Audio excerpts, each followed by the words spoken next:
Greetings, YouTube. Today, I'd like to discuss knives, in particular the Axis Lock, which you can see here in this Firebird by Ganzo. This is a model F756, and gravity knives.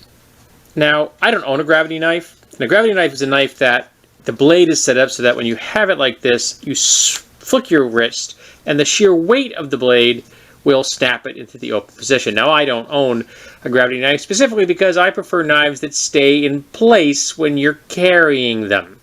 I want blade retention, so I want the blade to stay closed when it's closed. I don't want the blade popping open in my pocket.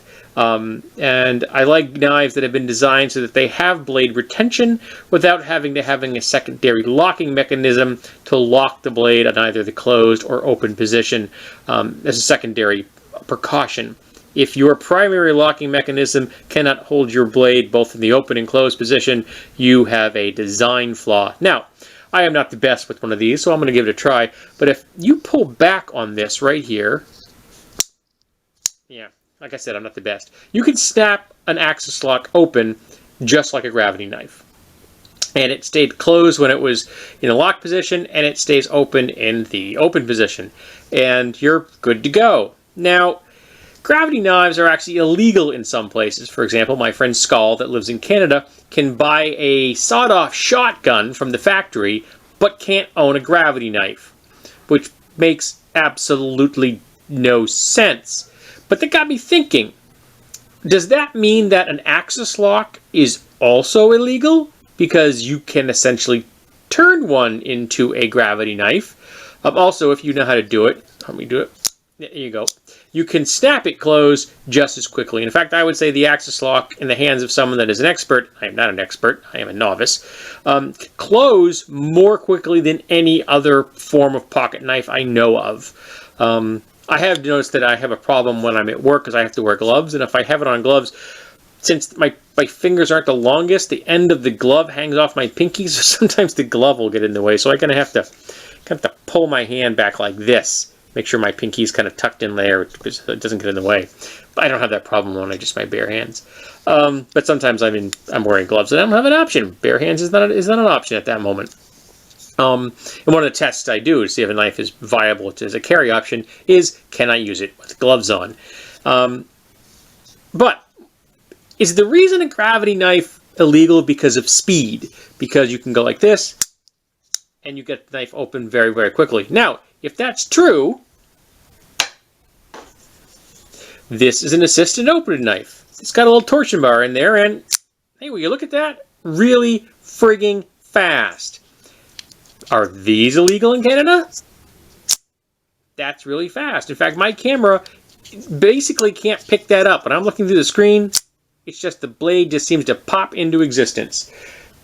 And then you've got something like this, which has no assisted opening, but there's a ball bearing in here, so again, very bloody fast.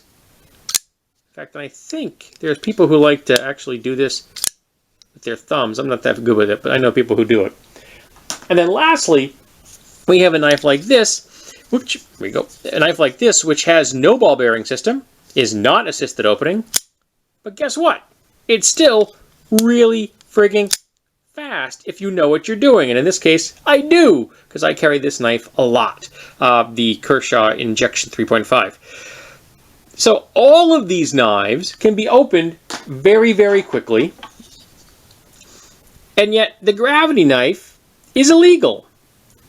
And my question to anybody that knows, does that mean that Axis Locks are also illegal because they can essentially be overcome easily and become gravity knives? Also, if anyone else in the world, if you're in Europe, on a particular country in Europe, like in Germany or France or something, if you're in the Middle East or you're in Asia, somewhere else, or you're in Africa or Australia, anybody out there, South America, who can tell me what the different laws are concerned for the purposes of opening. In fact, maybe the only knife I can think of that's faster than this, and that's iffy, is an out-the-front knife, which I've always considered to be essentially toys. Unless you're thrusting with an out-the-front knife, they're they're horrible. The locking mechanism, there's so little holding that in there. If you try to make a cut like this with an out the front knife, you can very easily just snap the thing off. It's really designed only for thrusting, which really makes it a novelty, unless I guess you're trying to kill someone, and if you're carrying a knife for that purpose, I don't want to know you. But I am intrigued. Why do gravity knives have such a horrible reputation? Where did they earn this sinister gravitas? Is it something like a holdover from like the 50s and 60s? Is it just because things are scary, like black guns are scary to some people? I'm intrigued to know, and I really need to practice with these more so I can open and close them properly. That's an unnatural thing for me to do. I'm used to using my thumb, for a liner lock, so I haven't really gotten used to that motion. It's also put a little bit of wear and tear on my thumb, but I'll get used to it. It's like I said, anything, you do it long enough, you get better at it. So, folks, let's talk about knives, particularly how they open and how that opening process is viewed in the world as far as law enforcement is concerned. Let's chat about blades.